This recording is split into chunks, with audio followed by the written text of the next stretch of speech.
So, Minister, the Commission of Investigation terms of reference required to establish a confidential committee to provide a forum for people who were formerly resident in the institutions under the investigations or who worked in these institutions during a relevant period, to provide accounts of their experience in these institutions in writing or orally as informally as possible given the circumstances. The Clan Project have come out and said, and others have argued, that the destruction of the audio files, as mentioned already, is a breach of the Data Protection Act and also Section 31 of the Commissions of Investigations Act 2004, which states that it's an offence for a person to destroy information in any form. And relating to any matters within the Commission's terms of reference before the Commission is dissolved, Minister, the Commission is not dissolved yet. We have heard from witnesses that the report does not reflect the severity of their experiences, and it also does not adequate record. It's not an adequate record of their testimonies that they provided to the report.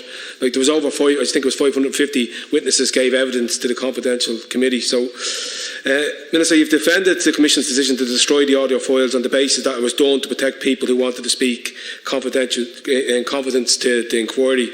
So, just following from Deputy Whitmore's kind of question as well. So, the first question I have, like, when did you seek the advice of the Attorney General on this matter in terms of the Commission's responsibility under the Data Protection and the Commission of Investigations Act?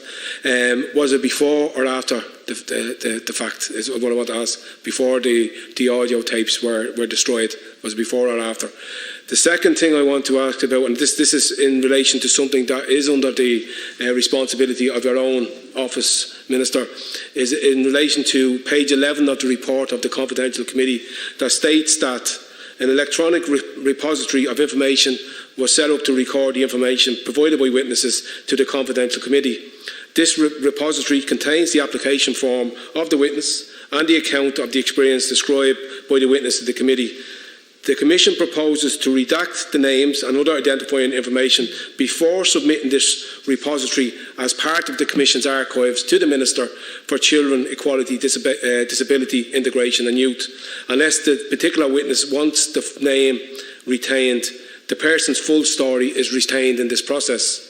So only a full transcript of each person's oral evidence, anonymised where instructed, can meet the thresholds of retaining the person's full story in the confidential committee process. So the question I want to ask, Minister, can you confirm if a full transcript of each individual's oral evidence to the confidential committee was retained and submitted within the electronic repository of information submitted to your department? Thanks very much. In relation to the second question, which is dealing with the issues that were covered in the database legislation that we passed in the Oireachtas last year, my understanding is that the documents that are referred to and are protected by that particular piece of legislation are summaries undertaken by those who were listening to the personal accounts before the confidential committee.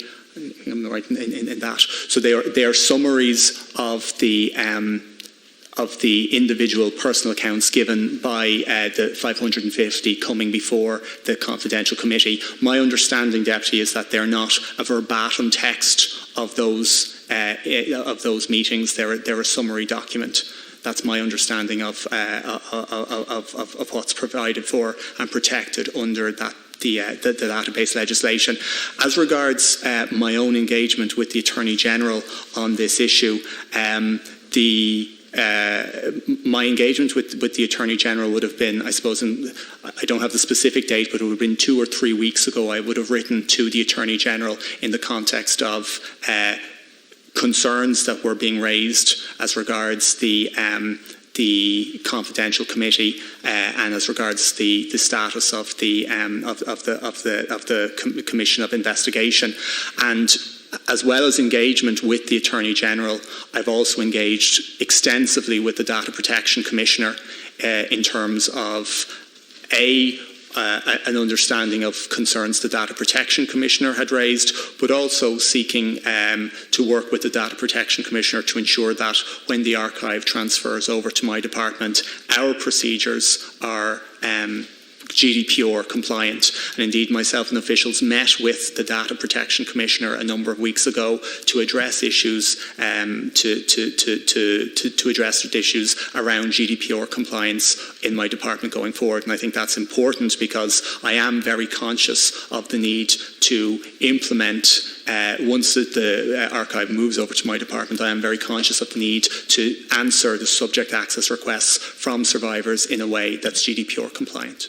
Just to go back in relation to what I mentioned at page 11 of the report of the confidential committee, like part of that states at the end of it is that the person's full story is retained in the process as it goes over to your department, into the electronic repository. So when was the decision made to summarise these and they weren't taken verbatim, that the person's testimonies and the oral transcripts weren't done verbatim, as you used that word? When was that decision made, or why was that decision made at that stage? Because I don't understand why these testimonies, these really, really important testimonies that witnesses have made, were summarised. Like who made that decision, or what right had anybody got to summarise somebody's lived experiences in the mother and baby home? So I'd be very interested in finding out that, Minister. I can't tell you, because all the operational elements of the Commission are a matter for the Commission, either me or indeed my predecessor, because all of those decisions on how the Commission would operate would have been taken a number of years ago around the time of its establishment. I imagine those would not have been shared with the department. They wouldn't have been shared with my predecessors. What manner in which a Commission of Investigation operates, the fact that it is set up as an independent body, gives us, within its terms of reference, the power to apply its own internal workings. The reports that you have are summaries and not verbatim and not full testimonies of the oral hearings. I just think, in relation to what was said already, in relation of the dissolution of the Commission, at this time we need to resolve some of these matters. These are questions that people are getting in touch with us, that they don't feel that their testimonies are being reflected in the report, and not to have something verbatim and not to have a full transcript of an oral testimony, to me, is a big gap in the report. So it's something I will be following up on. Thanks, Chair. And it's something that I believe potentially the right to rectification gives us some element to address in the context of what's in the archive. And I think I've set out in my replies to other deputies how that wider story of what happened in these institutions can be reflected in the Memorial and Record Centre and other of the actions that the government is taking to make sure that the real stories of people who are in these institutions, which I think you'll agree is the most powerful element of the report, actually get heard.